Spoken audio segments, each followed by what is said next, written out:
नमस्कार दोस्तों। इंसान का जीवन खुद का खुद का जीवन ही उसका जो है तमाम सारी कहानियों से रहस्यों से भरा पड़ा है। क्योंकि देखिए सीधी सी बात है तमाम सारे ऐसे राज आपके किस्से कहानियाँ आपकी खुद की होती हैं जो आप अपने अंदर दबाए बैठे रहते होते हो। उसका डिस्कशन बहुत ज़रूरी है। मैं इसी इसी में यकीन करता हूँ कि लोगों को जो है अपने डिस्कशन कर लेने चाहिए। उनसे क्या होता है कि कहीं न कहीं जो है मन हल्का हो जाता है। लेकिन कुछ ऐसी चीज़ें हैं जिसका डिस्कशन बहुत ज़रूरी है। कहाँ किसके साथ किस तरह से होता है। कुछ चीज़ें अच्छे के लिए होती हैं, कुछ चीज़ें बुरे के लिए होती हैं। ये अच्छे बुरे का ज़िक्र मैंने कई बार किया है कि देखिए अगर आपकी लाइफ़ में वहाँ अगर अच्छा हो गया होता तो शायद बाद में जो है और बेहतर होने की उम्मीद नहीं होती या फिर आपके टाइम में उस समय अगर ये नहीं हुआ होता तो बाद में ऐसा नहीं होता। इससे जुड़ा एक किस्सा बताता हूँ जो मुझसे संबंधित ही है। 2006 में मैंने जो है रुद्रपुर एक शहर है उत्तराखंड का, अच्छा शहर है, काफ़ी बड़ा है और फेमस है काफ़ी और ख़ास तौर से फेमस है वो वहाँ पे अब तो इंडस्ट्रियल एरिया है चूँकि वो वहाँ पे सिडकुल है इसलिए फेमस है लेकिन उससे ज़्यादा फेमस है वो पहले से ही पंतनगर यूनिवर्सिटी वहाँ पर है। पंतनगर यूनिवर्सिटी जो है वो वहाँ की एक ऐसी यूनिवर्सिटी जो कि बहुत बड़ी यूनिवर्सिटी है और आप गूगल करके जानकारी ले सकते हैं पंतनगर यूनिवर्सिटी के बारे में तो और काफ़ी कह सकते हैं कि वहाँ पे शोध होते हैं। एग्रीकल्चर से संबंधित जो है वो है यूनिवर्सिटी वो और वेटनरी से संबंधित जो है वहाँ पे काफ़ी कुछ रिसर्च जो है होती है पंतनगर यूनिवर्सिटी में। इसके अलावा जो सिडकुल भी लगा है पंतनगर यूनिवर्सिटी का एरिया माना जाता है वो सारा का सारा। तो जब मैं 2006 में वहाँ पर गया था तो उस समय वहाँ पर जो है ये सिडकुल आया था। वहाँ पे अलॉटमेंट स्टार्ट हुए थे, आवंटन स्टार्ट हुए थे ज़मीनों के।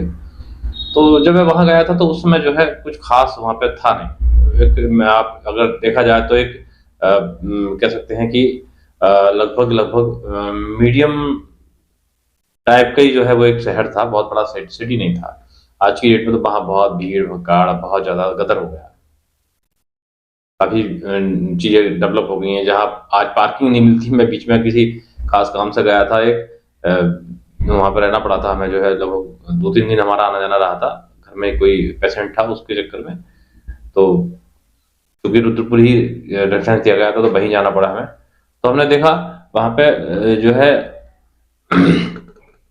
हमें गाड़ी तक पार्क करने की जगह नहीं मिल रही थी और जहाँ हम लोग काम करते थे क्योंकि मैं 2006 में वहाँ पर गया था मैंने वहाँ पर अपना सेटअप लगाया था कंप्यूटर इंस्टीट्यूट का। तो वहाँ पे हम लोग जो रन करते थे वो वहाँ पे ड्वैक के कोर्स रन करते थे। ड्वैक के कोर्स में जैसे कि ट्रिपल सी, ओ लेवल, ए लेवल ये कोर्स हम लोग रन करते थे। हम लोगों की 2-3 लोगों की टीम थी।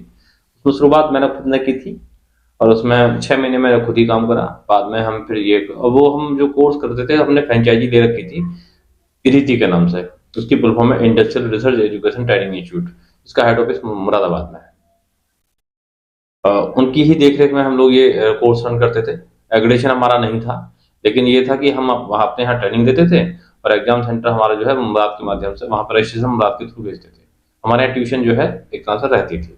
एग्रीगेशन अंडर प्रोसेस था, लेकिन वो किसी कारण हो नहीं पा रहा था। अब उसको आप कोई भी कारण समझ सकते हैं, आर्थिक कारण समझ सकते हैं या कुछ और समझ सकते हैं। तमाम सारी बातें होती हैं। हर चीज़ जो है वो डिस्कस भी नहीं करने की होती क्योंकि अंडरस्टूड भी बहुत ज़रूरी है जीवन में। लेकिन बस एक जो है वो किस्सा मेरे जीवन का ऐसा है जिसका सुनाना बहुत क्योंकि उससे पहले मैं उतना बोल्ड नहीं था।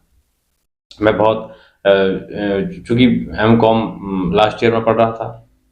जब मैं वहाँ गया था, तो मैं बहुत सीधा था। बहुत ज़्यादा मेरा स्वभाव जो है वो जो है ऐसा नहीं था कि मैं लोगों से बात कर पाऊँ। वहाँ पे मैं परिस्थितिवश मुझे जाना पड़ा, लेकिन जब मैं वहाँ गया, तो वहाँ जाके जब मुझे काम करने का मौका मिला, जिस भी माध्यम से मिला जब मुझे काम करने का मौका मिला तो मैं फिर धीरे-धीरे लोगों के बीच में खुलना शुरू हो गया तो फिर वहाँ पे मैंने अपने आप को जो है एस्टेब्लिश कर लिया। एट लीस्ट वहाँ पे मैं जो है करियर काउंसलिंग ठीक-ठाक करने लगा था। सबसे पहले क्वेरी करता था लोगों की, उसके बाद करियर काउंसलिंग करने लगा था। क्योंकि होता है ना कि जब आप कोई काम करने लगते हो तो फिर उसमें घुसने लगते हो, तो वही मेरे साथ हुआ, मैं उसमें घुसने लगा था। मैंने उस काम को बड़े अच्छे से किया। पहले साल हम लोगों ने कोई खास अर्निंग नहीं की थी, लेकिन कहा जाता है उस बिज़नेस में ये उस समय भी मान्यता थी और भी बिज़नेस में बहुत सारी मान्यता है कि अगर पहले साल पॉलिटिक्स में भी मान्यता इस तरह की कि पहले साल जो है वो खर्चे और या पहले साल जो है तुम्हारे की जो है एक्सपेंसेस मेंटेन मुश्किल से हो पाते हैं, खर्चे करने पड़ते हैं। दूसरे साल एक्सपेंसेस मेंटेन करो, तीसरे साल आप प्रॉफिट में आ जाते हो। लेकिन मैंने पहले साल ही खर्चे जो है मेंटेन कर दिए, और दूसरा साल 2007 आया था। 2007 में मैं वहाँ पे अर्निंग करने लगा था। बहुत ब्रेक साल रहा था मेरा वो। तो मुझे याद है वो साल, हम लोग उस समय 250-300 की स्ट्रेंथ कवर करते थे। ए लेवल कोर्स में हमारे पास काफ़ी बच्चों की ट्यूशन हम लोग कर लिया करते थे। ओ लेवल में हमारे पास अच्छे खासे मैं मानता हूँ कि उसमें इंस्टीट्यूट में हमारे पास 100 प्लस तो लड़कियां लड़कियां थी। बहुत अच्छा रहा। उसमें ये हुआ कि थोड़ा सा कहीं ना कहीं हम भी जो है सफलता को जो है वो कह सकते हैं कि कैश नहीं कर पाए, या सफलता में हमारा भी कहीं ना कहीं जो है होता ही है। जब आदमी को कभी कोई नई नई चीज मिलती है और वो बहुत ज्यादा चीजों को जो है से वंचित रहता है, और जब उसको मिलने शुरू होती है तो वहां पे फिर वो जो है थोड़ा सा भटक तो जाता ही है। हमारे साथ भी यही हुआ था, हम भटक गए थे, हम भटके बहुत बुरी तरह से। और ऐसे भटके हम कि 2008 में हम जो है गलत दिशा में हमारे कदम जो है वो जाने लगे थे। तो उसी कारण हमारा बिजनेस भी जो है, हमारे पास क्या था उस समय, बस इतना था, दिन भर हमें काम करना था, क्वेरी करनी थी लोगों की, या फिर जो है काउंसलिंग करनी थी। उसके बाद शाम को जो है 7 बजे के बाद में हमारी जो है वो संगति जो है वो ऐसे लोगों के साथ थी जिनके साथ हमारा उठना बैठना था। आप मीनिंग समझ रहे होंगे कि किस तरह का उठना बैठना होगा। हम फिर कोई जगह नहीं होती, रात को 11 बजे तक जो है हम लोग इंगेज ही रहते थे बहुत बुरी तरह से। अच्छा, सोचते थे नहीं, मौका ही नहीं मिलता था, क्योंकि मूड और तरीके का हो जाता था। तो जब सोचने का मौका नहीं मिलता था तो सीधी सी बात है, 2008 में हमने बहुत बुरा वक्त देखा। बिजनेस बहुत ही चला गया, कंपटीशन भी आया था, अचानक कंपटीशन भी आ गया था। कई सारे ऐसे इंस्टीट्यूट आ गए थे जो बच्चों को जो है दूसरी दिशा में लेकर जा रहे थे। अकाउंटेंसी के इंस्टीट्यूट आ गए थे, जिसमें AICT के नाम से था एक, IAS के नाम से था एक। तो लोगों को चूंकि उनके यहाँ काउंसलिंग उनके यहाँ भी चलती थी, तो कहीं न कहीं बच्चे जो है वो उनके जाल में, हम तो एक टेक्निकल कोर्स प्रॉपर कराते थे जो इसकी requirement government sector, private sector सभी में रहती है। आप जानकारी ले सकते हैं नीलेट के कोर्स जितने भी हैं, नेशनल इंस्टीट्यूट के, या फिर department of electronic computer course के। अब ये सारे कोर्सेज तो हमेशा बढ़िया रहते हैं, इनके बारे में तो जितना कहा जाए उतना कम ही कम है, क्योंकि अगर इसमें आपने सही से करा है और आपके ग्रेड ठीक-ठाक हैं, नॉलेज है आपको, और नॉलेज के बिना तो इसे पास आउट ही नहीं कर सकते, ये तय है, इसमें कोई ऑप्शन ही नहीं होता है। और अगर आपके पास ठीक है तो क्रेडिट के चांस अच्छे रहते हैं, ऑप्शन जॉब ऑप्शन भी बहुत ज़्यादा रहते हैं। आप जो है विदेश के लिए भी अप्लाई कर सकते हैं, वर्किंग वीजा H1B के लिए भी अप्लाई कर सकते हैं। उसके लिए आप आवेदनकर्ता बन जाते हैं। तो ये एक अच्छा कोर्स है, डोएक ओ लेवल या ए लेवल। बच्चों के फ्यूचर के उद्देश्य से बता देता हूँ। ओ लेवल के अंदर 4 पेपर होते हैं, IT rules application, business system, और आजकल तो बिजनेस सिस्टम, और एक आपका सी लैंग्वेज, लॉजिकल लैंग्वेज है। और उसके बाद चौथा पेपर जो है वो ऑप्शनल होता है, उसमें आप कुछ भी ले सकते हैं, मल्टीमीडिया या कुछ और, यहाँ लोग कुछ और ले लेते हैं, कई सारी चीज़ लेते हैं, कोई ले ली उन्होंने लैंग्वेज। अब एक प्रैक्टिकल एग्जाम होती है, फिर एक जो है आपका जो है प्रोजेक्ट होता है, जो लास्ट में जमा होता है जब आप अपना जो है पेपर सारे क्लियर कर लेते हो, प्रैक्टिकल एग्जाम क्लियर कर लेते हो। प्रैक्टिकल एग्जाम आपकी जो है वो कहीं और होती है, एग्जाम भी आपकी जो है एज ए बोर्ड होती है, जो है जैसे कि सेंटर का कोई बोर्ड आता है उस तरह से एग्जाम इसके होते हैं। वहीं ए लेवल में अगर आप डायरेक्ट एडमिशन, ओ लेवल करने के लिए आपके लिए पास जरूरी है कि आप 10+2 हों। अगर आप 10+2 में पढ़ रहे हैं तब भी एडमिशन ले सकते हैं। शर्त ये रहती है कि डिग्री या डिप्लोमा आपको तभी मिलेगा जब आप 10+2 की जो है कह सकते हैं कि डिग्री जो है कह सकते हैं, जो आपका होता है एक सर्टिफिकेट, मार्कशीट के अतिरिक्त जो सनद होती है, उसको आप अगर दे देंगे बोर्ड को, तब वो आपको इसकी डिग्री प्रोवाइड करते हैं, चाहे आप सारी चीज़ कर दें, वाइवा क्लियर कर लें, आप प्रोजेक्ट जमा कर दें, कुछ भी कर दें। तो 10+2 उसकी रिक्वायरमेंट है, लेकिन अप्लाइंग लोग भी कर सकते हैं उसे। ए लेवल के साथ भी ये है। ए लेवल की 2 कंडीशन है ए लेवल करने के लिए, एक तो आप ओ लेवल हो तब आप कर सकते हैं उसे, उसमें आपको फायदा मिल जाएगा। ए लेवल के अंदर टोटल पेपर डायरेक्ट अगर एडमिशन लेते हैं तो वो ग्रेजुएशन उसकी शर्त रहती है, लेकिन ओ लेवल के बाद अगर आप करते हैं तो ग्रेजुएशन की शर्त खत्म हो जाती है, और 10 की जगह आपको पेपर देने होते हैं, उसमें 7 आपके जो है 3 पेपर कम हो जाते हैं, क्योंकि दोनों के पेपर सेम हैं, ओ लेवल के और ए लेवल के, शुरू के 3 paper, I tools application, C language, और एक और डाटाबेस जो भी है लैंग्वेज। तो इस तरह से, और मैं लोगों को हमेशा ये कहता था कि ओ लेवल के बाद लो, लेकिन कुछ लोग डायरेक्ट ज्वाइन करते थे तो डायरेक्ट कर लो, 10 पेपर है। अच्छा, फायदा प्रैक्टिकल का ही मिलता है। ओ लेवल के बाद में एक प्रैक्टिकल कम हो जाता है, एक प्रैक्टिकल आपका जो है वो ओ लेवल में आ गया, एक प्रैक्टिकल फिर ए लेवल में चला जाता है अगर बाद में एडमिशन ए लेवल में लेते हो। अगर डायरेक्ट ले रहे हो एडमिशन ए लेवल में, तो ऐसी कंडीशन में आपको फिर दोनों प्रैक्टिकल देने होंगे। प्रोजेक्ट आपको हर कंडीशन में जमा करना ए लेवल में, ओ लेवल के बाद भी और ए लेवल के बाद भी, वाइवा भी आपका होने होना है। तो इस तरह से ओ लेवल के साथ अगर आप ए लेवल करते हो तो 11 पेपर हो गए, एक बढ़ जाता है। लेकिन ग्रेजुएशन में जो है छूट मिल जाती है, लेकिन उसके बाद आपको चांस और मिलते हैं। चांस मिलते हैं आपको, आप बी लेवल कर सकते हो पहले तो, इक्विवेलेंट टू एमसीए, ठीक है। या फिर आप जो है और बीटेक में आपको जो है कंप्यूटर साइंस से बीटेक कर सकते हो आप, आईटी से बीटेक कर सकते हो आप। उसमें आपको 1 साल की शायद छूट मिल जाती है। थोड़ा सा मिस बोल रहा हूँ क्योंकि काफ़ी दिन से उसकी क्वेरी मैंने की भी नहीं है। ए लेवल के अंदर जो 10 पेपर होते हैं उसमें कई सारे पेपर जो मुझे अभी भी याद हैं, जो मैं बताता था लोगों को, IT tools, business system, C language, Linux, Unix, और इस तरह के पेपर जो है वो काफ़ी उसमें हैं। और बहुत अच्छा सिलेबस है, वर्ल्ड लेवल का सिलेबस है ए लेवल के पास। ए लेवल करने के बाद तो बहुत ही अपॉर्चुनिटी होती है। एक वीजा होता है H1B, उसके लिए आवेदन करता आप बन सकते हैं अगर आप करते हैं तो मैं चूंकि अब अपना एक्सपीरियंस शेयर करते करते ये बात मेरे सामने आ गई, तो मैं ये भी बताने आपको लगा कि चलिए, और हो सकता है इससे कुछ लोगों को बेनिफिट मिल भी जाए। कोई लोग ना करने का कुछ और सोच रहे हो, उनके दिमाग में आए चलो ये कर लें। उतना मुश्किल कोर्स नहीं है, अगर आपको अच्छे ट्यूटर मिल जाते हैं तो ये कोर्स बहुत आसान है और फ्यूचर बनाना बहुत अच्छा, बहुत और अच्छा। एक और बात है, आपको एक फायदा और रहता है, आप स्टेप बाय स्टेप चीजें मिल जाती हैं आपको। देखिए, आपने ओ लेवल करा, एक डिप्लोमा आपके हाथ में आ गया, ठीक है। ओ लेवल की वैकेंसी गवर्नमेंट सेक्टर में भी आती है, रेलवे भी निकालता है, रेलवे रिक्वायरमेंट बोर्ड भी निकालता है, और भी जगह निकलती है, ठीक है। ट्रिपल सी की जगह भी आप ओ लेवल ठोक दोगे आराम से, जहां ट्रिपल सी मांगा जाता है वहां पे आप ओ लेवल आराम से लगा दोगे। एक तो ये हो गया, ठीक है। इसके अलावा जहां पर ए लेवल मांगा जाता है वहां आप ए लेवल जब करते हो तो वो अलग हो गया, फिर वो आपका पीजी डिप्लोमा हो गया एक तरह से। जैसे पीजीडीसी होता है ना, post diploma in computer application, उसी तरह से पीजी डिप्लोमा आपके पास ए लेवल होता है, ठीक है। तो उसको पीजी डिप्लोमा के रूप में ही देखा जाता है। उसके बाद स्टेप बाय स्टेप चल रहे हैं। देखिए, diploma, PG diploma, then MCA अगर आप करना चाहते हो तो आपके पास फिर एमसीए करने के 1 साल उधर कम हो गया, 2 साल में आपका कंप्लीट हो जाएगा, 2 या 3 साल में आपका, जो भी यूनिवर्सिटी डिसाइड करती है। यूनिवर्सिटी के भी अलग अलग रूल्स होते हैं, कुछ यूनिवर्सिटी मानती भी है, लेकिन एडलेटेंटी मिल जाती है ए लेवल करने के बाद में, और बड़े आराम से मिलती है, क्योंकि ए लेवल को बड़े सम्मान के दृष्टि से देखा जाता है। और उसके बाद फिर और चीजें आप चाहें तो कर सकते हैं, लेकिन जॉब ऑफर बहुत बढ़ जाते हैं। तो जो स्टूडेंट जो है उस फील्ड में निकलना चाहते हैं तो इसी तरह से निकले। उसे ये नहीं कि साहब उधर ग्रेजुएशन भी करेंगे, इधर ए लेवल भी करेंगे, इस तरह नहीं। एज ए प्रोफेशनली ज्वाइन करो, आप फुल टाइम ज्वाइन करो। उसको जो है शॉर्ट टाइम ज्वाइन नहीं करना। हम तो यही बताते हैं लोगों को, भाई फुल टाइम करोगे फायदा मिलेगा। और बहुत से ऐसे लोग हमारे साथ के रहे हैं जिन्होंने करा और करके कामयाब हो गए। खैर, ये तो मैंने कोर्स के बारे में बताया था। इसके अलावा अगर किसी आदमी को मुझसे इस सब संबंधित कोई ज़्यादा जानकारी लेनी है तो वो मुझे इनबॉक्स में अपना नंबर देते, मैं डिटेल में दे दूंगा और बहुत अच्छे से बता दूंगा उसको, क्योंकि अब चूंकि बहुत लंबी क्वेरी हो जाएगी तो भाई दिक्कत हो जाएगी। चलिए, तो उसी पीरियड में हम 2008 में जो है वो एक तरह से मिसगाइड हो गए थे। हमें बस दिन भर ये क्वेरी करनी है, लोगों को ये समझाना है, या कोई अपना स्टूडेंट को लेकर, बच्चों को लेकर आ गया, भाई हमारे बच्चों को क्या करना चाहिए। हमें लगा ये लेवल कर ही नहीं सकता या लेवल कर ही नहीं सकता। हमने उसको, चूंकि थोड़ी देर बातचीत करके अंदाजा लग जाता था हम लोगों को, तो मना कर देते, मत कराओ इसे, इसकी बस की बात नहीं है। उस समय ट्रिपल सी का दौर नहीं था जो ट्रिपल सी ज्वाइन कराते थे, बहुत कम था, हम ही लोग कराते थे मेरे ख्याल से उस क्षेत्र में। हमारी एक ब्रांच हल्द्वानी में भी थी, एक कोटद्वार में भी थी, अल्मोड़ा भी हम लोग जो है 20-25 दिन काम करके आए थे, वहाँ ब्रांच खुलवा के आए थे। रामपुर में थी, मुरादाबाद में थी, तमाम जगह हमारी उसकी ब्रांचेस थी, और हम किसी रीति के अंडर ही काम करते थे।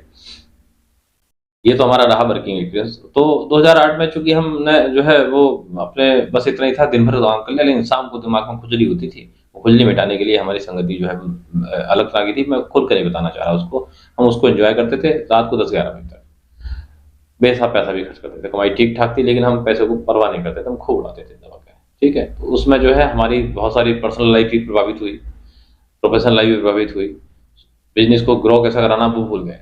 2008 में जितना साथ में कमाया था वो सारा लग गया, इवन कहीं ना कहीं कर्ज में भी आ गए, दिक्कत में आ गए। फिर 2009 में फिर चूंकि कारोबार करना सीख गया था मैं, तो फिर 2009 में मैं फिर एक प्लान के तहत आगे बढ़ा। 2009 में मैंने एक वहाँ पर एग्जामिनेशन शेड्यूल निकाल दिया, चूंकि कंपटीशन बहुत था, उसको फेस करना था। अब बिजनेस करना जो आदमी जान गया फिर जान गया। फिर मैंने वहाँ पे एक एग्जामिनेशन कंडक्ट कर दी, संडे टू संडे। उसका एक पैटर्न रखा कि मैं उसमें क्या करता था कि संडे टू संडे एग्जामिनेशन में मेरे पास एक अपनी टीम थी, वो दिन भर घूमती थी डोर टू डोर। उनके पास एक फॉर्म होता था, उसको फिल करते थे। फॉर्म के अगर कोई एग्री हो गया, डोर टू डोर जाते थे, बताते थे पहले कोर्सेज के बारे में, चूँकि उनको मैंने अटेंड किया था, जैसे मैं बताता था वैसे ही वो लोग बताते थे। कई बार ऐसा भी होता था कि जो बताने गए हैं वो वहाँ संतुष्ट नहीं कर पाए, तो वो कहते थे आप हमारे जाकर संपर्क कर लो। लोग आते थे मेरे पास, वहाँ पर आके मुझसे, मैं उनको संतुष्ट कर पाता था या नहीं कर पाता अलग विषय है। अगर हो गए संतुष्ट तो उनको फिर जो है मैं फॉर्म वहाँ दे दिया करता था, और वहीं पर उनका जो है नीचे एक एडमिट कार्ड का ऑप्शन भी था, वहाँ फॉर्म भरा, तो साइन कराया, एडमिट कार्ड फाड़ा और डेट दी कि कब आपका होना है, कौन से संडे को होना है, तो उसको दे दिया कि लीजिए, एक कॉपी हमारे पास, एक उसके पास। तो एक शेड्यूल मैंने रखा प्रॉपर तरीके से। तो हमारे यहाँ हर संडे को एक एंट्रेंस एग्जामिनेशन होता था, उसका एक तरीका था, ऑप्शन ऑब्जेक्टिव टाइप हम लोग जो है पेपर बनाते थे, उसमें हम लोग मार्किंग करते थे। मार्किंग में हमारा ये था कि भाई यहाँ तक तो आपको नंबर लाने होंगे, तब तो आप हमारे यहाँ फीस में डिडक्शन मिल जाएगा आपको, या एडमिशन मिल जाएगा आपको। अब वो कोई तरीका नहीं था, सच्चाई तो यह है कि वो एक पैटर्न था, फीस डिडक्शन के नाम पे, फीस स्कॉलरशिप के नाम पे एडमिशन करने का। लोग इसी को जो है आनंदित भी होते, चलो हमें फीस में जो है डिस्काउंट मिल जाएगा, और हम करते भी थे, बहुत सी जगह ऐसा करते थे। हम हमें एडमिशन बढ़ाने होते थे तो वो एग्जाम हमारे होते थे, तो उसमें मिनिमम इतना लाना है आपको, आपको इतने लाएंगे तो इतने परसेंट छूट मिलेगी, इतना लाएंगे तो इतने परसेंट छूट मिलेगी, इतना लाएंगे तो इतने परसेंट। तो इस तरह से हमने वहाँ की कंपटीशन को जो है वो बिल्कुल धराशायी कर दिया था 2009 में। तो हाल ये था कि हम ही वहाँ पर संडे को भी हमारे पास टाइम नहीं होता था, हम घर भी नहीं आ पाते थे अपने। संडे को बड़ी संख्या में हमारे पास लोग आते थे एग्जाम के लिए, तो शेड्यूल में करा देते थे, क्योंकि हमारा 2 घंटे का शेड्यूल रहता था, 2-2 घंटे की शिफ्ट शाम तक चलता था दबा के, 500-700 लोग एग्जाम देते थे। उसके बाद एग्जाम में हम कॉपियाँ चूंकि चेक करते थे, हमारी जो स्टाफ में, चूंकि उस समय तक तो 8-9 लोग, 10-11 लोगों का पूरी टीम बन चुकी थी, चेक करते थे, रातों में चेक करते थे, क्योंकि हमें अगले 2-3 दिन में जो है इसकी लिस्ट भी निकालनी होती थी। और हमें लिस्ट में जो लोग सिलेक्ट होते थे हमारे हिसाब से, हम उनको पर्सनल कॉल करते थे, भाई आपको इतना डिस्काउंट मिला है फीस में, इतनी आपको स्कॉलरशिप मिली है, आप आ जाइए।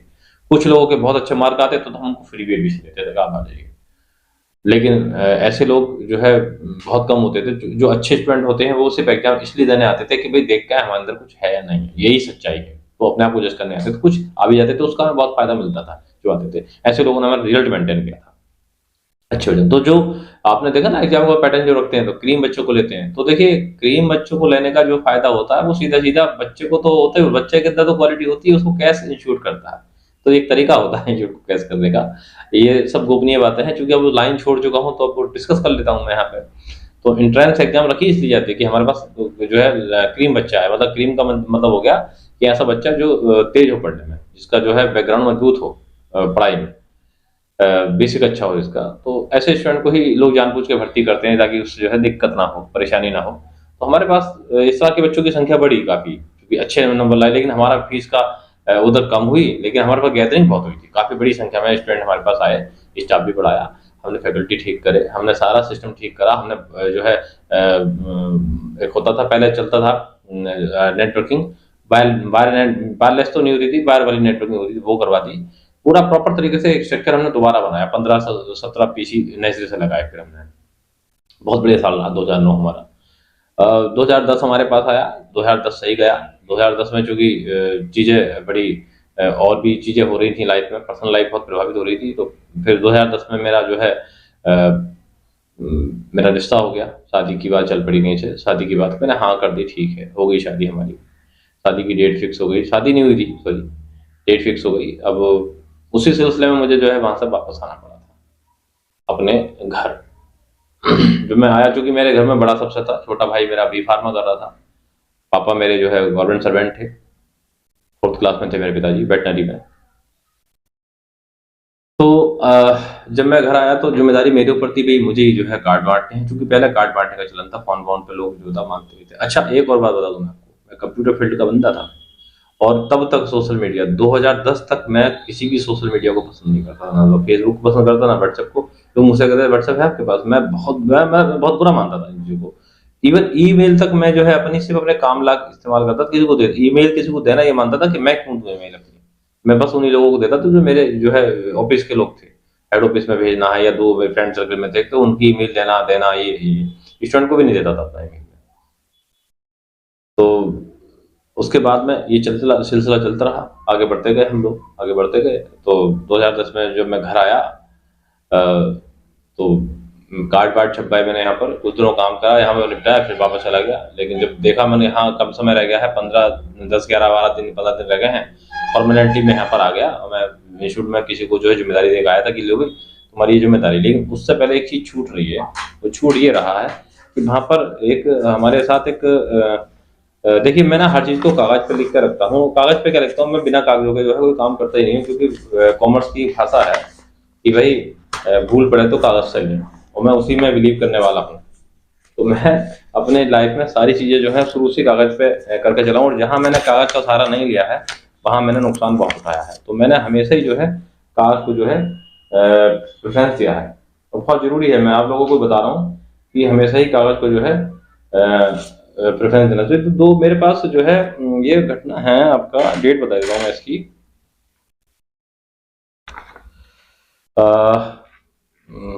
11/7/2009, हाँ 11/7/2009 को जो है ये मेरे पास एक एग्रीमेंट भी है प्रॉपर तरीके से, देखिए आप उसी समय का एग्रीमेंट है, और इस पर डेट भी आपको दिख जाएगी। यहाँ पर आपको डेट दिखेगी कि ये देखिए यहाँ पर डेट, शायद कोई लोग देख पाए, जो लोग देख पाए ठीक है, नहीं देख पाए तो मैं जो बोल रहा हूँ वही ठीक है। इसकी इशू डेट भी है तो सही। ये हमारा अनुबंध हुआ था, ये राम सुमेर यादव पुत्र श्री शंकर यादव निवासी ग्राम भौटली खुदई और मौरी बाजार जिला देवरिया उत्तर प्रदेश, वहां का बंदा था। इसके साथ क्या हुआ था, ये शुरू में हमारे यहाँ कंप्यूटर कोर्स सीखने आया था। सीखते सीखते इसने बताया था कि मैं जो है बच्चों को आईएएस की तैयारी भी कराता हूँ और खुद भी कर रहा हूँ। मुझे बड़ा अच्छा लगा इसमें भाई कि जो है कराते हैं, टैलेंटेड है। मैंने इनका रेस्पेक्ट करा बाकायदे, सब कुछ ठीक करा, और इनको जो है मैंने अपने यहाँ बोले भाई मैं क्लासेस चलाना चाहता हूँ आपके यहाँ, अगर आप परमिशन दें तो एक कमरा मुझे देना। मैंने कहा ठीक है आप चलो। बोले भाई मैं खर्चा करने की स्थिति में नहीं हूँ। ठीक है भाई, खर्चा नहीं कर सकते तो कोई बात नहीं, हम कर देंगे। तो इनकी पैम्पलेट वगैरह इनका प्रचार मैंने करके दिया था। इनको मैंने इसी एग्रीमेंट के तहत इनको अपने यहाँ इस अनुबंध पर साफ लिखवाया था कि आप बीच में ड्रॉप करके नहीं जाओगे। तो वहाँ पर मैंने ऐड करा, तो बच्चे मेरे ट्रस्ट पे, चूंकि इंस्टीट्यूट की गुडविल बहुत अच्छी थी हमारे, तो मेरे भरोसे जो है वहाँ पे लोग पढ़ने आने लगे, कंपटीशन की तैयारी करने आने लगे। लेकिन इसी पीरियड में एक चीज हो जाती है, वो ये हो जाती है कि इनकी माता जी की तबीयत खराब हो जाती है बहुत बुरी तरह से। इन्होंने मेरे सामने ये बात रखी, भाई बच्चे अच्छे खासे थे उनके पास, क्योंकि हमने प्रचार अच्छा करा था, उनकी क्वेरी मैं ही करता था। अच्छा जो है जब मैं कोई काम करता हूँ तो पहले उसमें घुस जाता हूँ पूरी तरीके से, मेरे एक नेचर है, पहले मैं उसको बहुत अच्छे से फिर उसकी प्रिपरेशन बहुत करता हूँ। तो उसमें मुझे क्या क्या क्वेरी जनरेट करनी थी, किस तरह से लोगों को मैं अट्रैक्टिव कर पाऊँ, उनको मैंने फ्रंट पर रखा नहीं था। क्वेरी के मामले में खुद रखा था, पढ़ाने पढ़ाने में उनको रखा था। लेकिन हुआ ये कि बैंकिंग के बच्चे उनको अब बहुत आए, और मैं मानता हूँ जो तैयारी कर रहे थे दूसरी जगह भी, वो छोड़ छोड़ के आने लगे। भाई रीति में जो है ये शुरू हो गया, वहां चलेंगे, वहां पे जो है पढ़ाई का स्टेट तो पहले से अच्छा है। अब इन्होंने, इनकी माता जी की तबीयत खराब हुई तो इन्होंने जो है कहा हमसे कि भाई हमें तो ये जो है अब हम नहीं कर पाएंगे, हम कंटिन्यू नहीं कर पाएंगे, आप हमें जो है हम कुछ दिनों के लिए छुट्टी लेके जा रहे हैं, आप हमें जाने दीजिए, बहुत ज्यादा माँ बीमार है हमारी। ठीक है भाई आप जाइए, कोई दिक्कत नहीं है। लेकिन जो है हुआ ये था कि जिस समय ये जो गए तो बच्चे वहां पे अच्छे खासे थे। हमने कहा इनका क्या होगा, बोले इनकी कोई छुट्टी कर दो कुछ दिनों के लिए। हमने कहा ठीक है भाई कुछ दिनों की छुट्टी कर दो, आप आ जाओगे। तो होता ही है ऐसा, किसी की माँ अगर बीमार हो गई तो वो जाएगा, और जाने के बाद में जो है वो फिर करेगा। तो अब इनकी माता जी जो है वो को देखने ये चले गए, बीमार थे तो। अब इनको काफी लंबा समय हो गया ये आए नहीं। उन्होंने कहा भाई आप आ क्यों नहीं रहे। अब बच्चे जो है हमें परेशान करते थे फोन करके, कुछ रेगुलर आते थे कि सर हमारी क्लास छूट रही है, हमारे पेपर भी आने वाले हैं, हमने फॉर्म वहां डाल रखा। फॉर्म बहुत बर्बाद दिए थे इन्होंने, इनके जगह जगह बैंकिंग में वैकेंसी बहुत आ रही थी उसमें 2009 में। अब बच्चे परेशान करते थे। अब मेरे सामने बहुत बड़ी समस्या हुई, मैंने कोशिश भी करी कोई और फैकल्टी देख लूं, लेकिन ये अपना प्रॉब्लम बताते थे। अब इनकी प्रॉब्लम सही थी गलत थी वो अलग बात है, लेकिन स्टूडेंट की तो प्रॉब्लम थी ना, वो गवर्नमेंट तो नहीं तोड़ा जा सकता था ना। तो फिर मैंने उनसे फिर 8 दिन मांगे बच्चों से, मैंने भी 8 दिन का समय दो, कोई ना कोई टीचर की व्यवस्था मैं करके देता हूँ। 8 दिन मैंने मांगे, और 8 दिन मैं भूल गया था कि मैंने 8 दिन तक अपनी संगति भी त्याग दी थी। 8 दिन मैंने जम के जो है फिर, क्योंकि देखिए पढ़ा लिखा तो था ही मैंने फिर वहां पर रीजनिंग पढ़ना शुरू करी, जीएस पढ़ना शुरू करा, मैथ पढ़ना शुरू करा। मैथ मेरा सब्जेक्ट पहले से अच्छा रहा, क्योंकि न्यूमेरिकल मेरे अच्छे यूं हैं क्योंकि मैं कॉमर्स का स्टूडेंट था। पढ़ना शुरू करा तो मैंने उतना पढ़ लिया कि मैं 8 दिन तक जितना कि मैं अब शुरुआत कर सकता हूँ। तो स्टूडेंट को 8 दिन बाद मैंने जब बुलाया डेट पे वो आए, तो उनके सामने फैकल्टी के रूप में मैं ही खड़ा था। मैं सर हाँ मैं ही पढ़ाऊंगा। बच्चों को मेरे पर रत्ती भर भी संदेह नहीं था कि मैं पढ़ा नहीं सकता, क्योंकि क्वेरी मैं बढ़िया करता था, उनको भरोसा था कि मैं पढ़ा लूँगा। अब मैंने पढ़ाना जब शुरू करा वहाँ पे, तो मैंने उनसे एक बात कहा था कि देखिए आपने क्या पढ़ा है मुझे नहीं पता, लेकिन मैं शुरुआत अपने तरीके से करूँगा, और किसी को अगर क्वेश्चन करना है तो 2-3 दिन के बाद में करें, अभी ना करें। क्योंकि मैं आपको पढ़ाने के साथ-साथ पढ़ भी रहा हूँ, मैंने स्पष्ट कर दिया था और मैं सीख रहा हूँ। मैंने पहले दिन पढ़ाया, जब बच्चों से फीडबैक लाया, बोला मज़ा आ गया सर, अच्छा पढ़ाया आपने बहुत। बोले ज़रूर शुरू से पढ़ाया था, लेकिन शुरू से हमें इस तरह से किसी ने पढ़ाया नहीं, जो तरीका आपने अपनाया है, जो आपका तरीका है, बहुत बारीकी से आपने चीज़ों को उठाया है। और मुझे भी फिर कॉन्फिडेंस में, मतलब पहला दिन मेरा बहुत खराब, मतलब लग रहा था कि खराब जाएगा, लेकिन मज़ा आ गया, मुझे भी अच्छा लगा। फिर मैं और घुसा, इस तरह से करके फिर वो क्लासें मैंने कंटिन्यू कर दी, और वहाँ पे अच्छे खासे बच्चे जो है वो मेरे जो है कॉम्पिटिशन के भी इकट्ठे हो गए। उधर मेरा वो। तो क्लास के टाइम में क्लास, क्वेरी के टाइम में क्वेरी। मेरे क्लास के टाइम में क्वेरी फिर एक लड़का पुष्पेंद्र नाम का था, वो करता था। उसको मैं ही लेके गया था रामपुर से। बहुत सीधा सा बच्चा था वो। अ, उसमें वो इंटर करके गया था। वहाँ रह के उसने बीएससी की थी, मेरे साथ में ही रह के। मेरे यहाँ वो बाद में फैकल्टी भी ठीक-ठाक बन गया था। तो उसके बाद मैं वो भी पढ़ने लगा फिर। 1-2 क्लासेस उसने भी जॉइन कर ली थी मेरी। खाली टाइम उसका रहता था तो उसमें वो भी पढ़ने लगा। अब ये देखिए यहाँ पे एक चीज़ें होती हैं, मैं तैयारी करा रहा हूँ अच्छे से, और जो है लोगों को करवा रहा हूँ, मैं भी कर रहा हूँ साथ में, और साथ में मेरा भी स्टाफ का बंदा भी कर रहा है। 1-2 और भी बैठने लगे थे फिर क्लासों में, क्योंकि उनको मजा आने लगा था। वो कह रहा यार तुम तो ये चीज़ तो बढ़िया पढ़ाते थे, हमको हमारा बीच में जब बातचीत होती थी तो तुम तो यार बढ़िया कर रहे हो ये। मैंने हाँ भाई, मैं कोशिश करिए तो कर रहा हूँ। खैर कोई बात नहीं, वो नहीं आया। इस पीरियड में फॉर्म फिर मैंने भी भर दिया एक दो जगह बैंक का, मेरी भी कॉल लेटर वहां से आए। मैं भी एग्जाम देने 1-2 जगह गया। अब इत्तेफाक मेरा एग्जाम सेंटर एक पड़ा गोरखपुर, एक था बैंक पीओ का और एक था क्लर्क का। बैंक क्लर्क का पेपर पहले था, बैंक पीओ का बाद में था। दोनों के बीच में डिफरेंस जो था वो 17 दिन का था। अब गोरखपुर से देवरिया जो है वो 60 किलोमीटर का है, 50-60 किलोमीटर है। अब ये जो साहब हैं, ये देवरिया के थे, ये जो साहब हैं। अब चूंकि हमारे यहाँ काम का, हम लोग सब पर क्या फोन पे ऐसा सा बात है। एक लड़का मैं था, एक लड़का और था, उसका नाम था अमित श्रीवास्तव शायद, अमित श्रीवास्तव ही नाम था उसका। हम दोनों ने तय करा भाई जब वहां जा रहे हैं तो इतने दिन रुकेंगे तो एक काम करें, इनसे बात कर लेंगे, कहीं गांव बस्ती में कहीं अगर कमरा दिलवा देंगे तो ठीक है, क्योंकि एक पेपर तब है। मैंने इंस्टीट्यूट से वालों से ये कह दिया था भाई इतने दिन तो तुम्हें संभालना पड़ेगा। लड़के ने एक ने मेरे से प्रॉमिस भी किया, हाँ, मैं संभाल लूंगा, आप जाओ। मुझे भरोसा भी था उसके ऊपर, वो कर लेगा, क्योंकि क्वेरी मैं उससे कराता था बैठ के पास में। वो क्वेरी ठीक ठाक कर लेता था, वो अटेंड कर लेता था ठीक ठाक, औसत करता था, बहुत अच्छी तो नहीं, लेकिन मैं बोल दिया करता था कि ये एडमिशन तेरा नहीं होगा, क्योंकि तूने ये क्वेरी गलत यहाँ पर कर दी।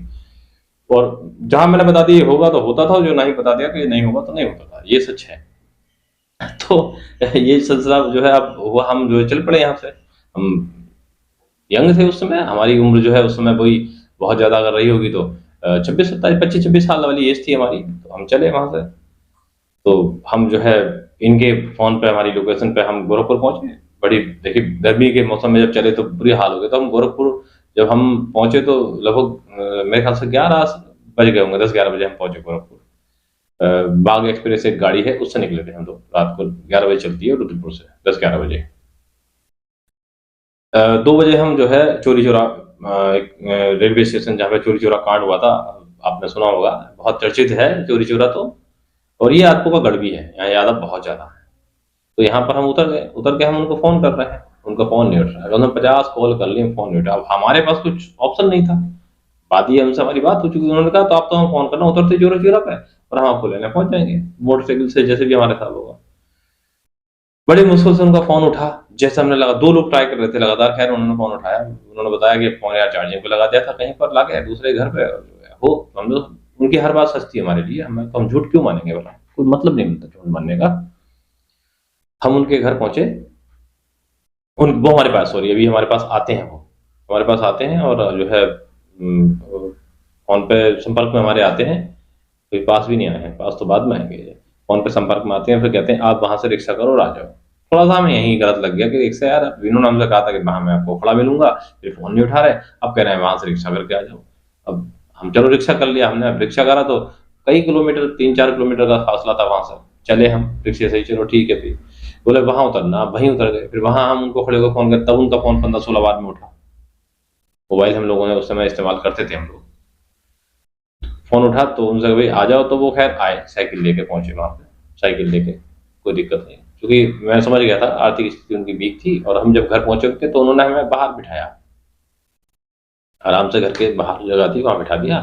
चूँकि घर में शायद महिलाएँ थीं इसलिए हमने भी ठीक नहीं माना। हमने कहा नहाना है यार, तो वहाँ नहाने के लिए कोई इंतज़ाम नहीं था, तो फिर हमने मजबूरन जो है वो जैसे-तैसे अपना टाइम काटा। ख़ैर वहाँ पर स्थिति ये थी कि हमने ये कहा भी हमें आप कहीं पे जो है कहीं और कहीं रूम दिलवा दीजिए, तो इन्होंने हमें देवरिया में फिर जो है एक लॉज था, वहाँ पर हमें वहाँ पे ₹50 24 घंटे का एक बेड मिलता है, तो वहाँ पे हम फिर रुकना शुरू हुए और वहाँ हम रहे। इनके साथ हमारा जो है अनुभव थोड़ा-सा खट्टा-मीठा रहा। हम समझ गए कि हम या तो इन्हें परेशान कर रहे हैं, ये हमें परेशान कर रहा है, पता नहीं क्या था ये।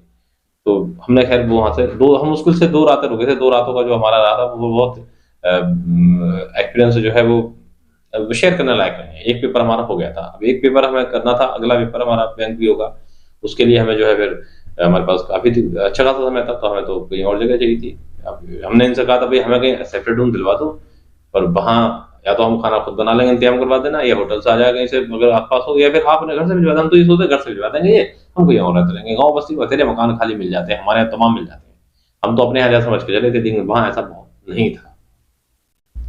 वहाँ हम बाहर बैठते थे, हम देखते थे जब स्कूल की बच्चियाँ आती थी, पहले बच्चे आते थे पढ़ने, तो छोटी-छोटी बच्चियाँ इतनी बड़ी-बड़ी तमाम उसमें माँग भरी हुई उनकी। हम पूछते थे भई ये क्या है? बोले भई यहाँ तो ये बच्चों की शादी हो चुकी है, इनका गौना होना बाकी है।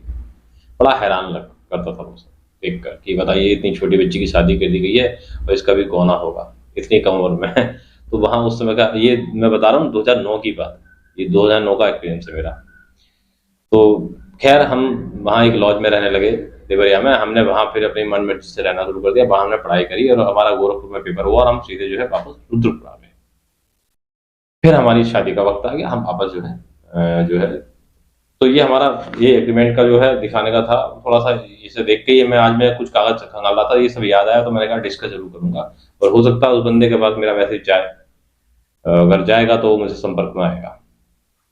और क्योंकि उसके मेरे बीच में जो है कहीं न कहीं चीज़ें जो है वो गड़बड़ हुई थी, तो जाना भी चाहिए। ख़ैर रुद्रपुर हम शादी के लिए इधर आए, इधर हम शादी में लग गए, उधर हमने रुद्रपुर जो है वो किसी को हैंडओवर कर दिया। इस लड़के का हमने नाम बताया आपको उसको कि भई आप देखो, जब तक शादी में हम कार्ड बाँट रहे थे, गलती हमसे ये हुई कि सर्दी का मौसम था, काफ़ी सर्दी थी और हमें टारगेट बना लिया था कि 3 दिन में सब निपटा कर लौट के आना है। मामूली फैमिली से हैं हम, कोई ऐसा नहीं है कि साहब जो है, तो मोटरसाइकिल से हम चले थे। मोटरसाइकिल भी हमारी अपनी नहीं थी, हमने वो किसी पड़ोस से माँगी थी। शादी मिली थी उसको भी, याद है सब। तो जब हम कार्ड बाँटते समय हम कहीं दिन में, कहीं रात में अनाप-शनाप उल्टा-सीधा खाना और उल्टा-सीधा खाना-पीना और ये सब, मतलब कोई परवाह नहीं थी, हम चले रहते। तो लगभग 2 बजे मैं काशीपुर से चला, मुझे जाना था काशीपुर से आगे चलने के बाद में लगभग 30 किलोमीटर के बाद में आता है आपका दोराहा। वहाँ से बस जो है रामपुर को चली जाएगी, रुद्रपुर को चली जाएगी, बाजपुर को चली जाएगी। मतलब चौराहा है वो, लेकिन दोराहा बोलते हैं लोग उसको, बाजपुर दोराहा बोलते हैं लोग उसको। लेकिन हालाँकि वो एक अपने आप में चौराहा है। वहाँ पे ऊधम सिंह की प्रतिमाएँ बनी हुई है। तो हमें उससे थोड़ा-सा बाजपुर से फिर 5-7 किलोमीटर आगे चल के बीडीओ पड़ता है।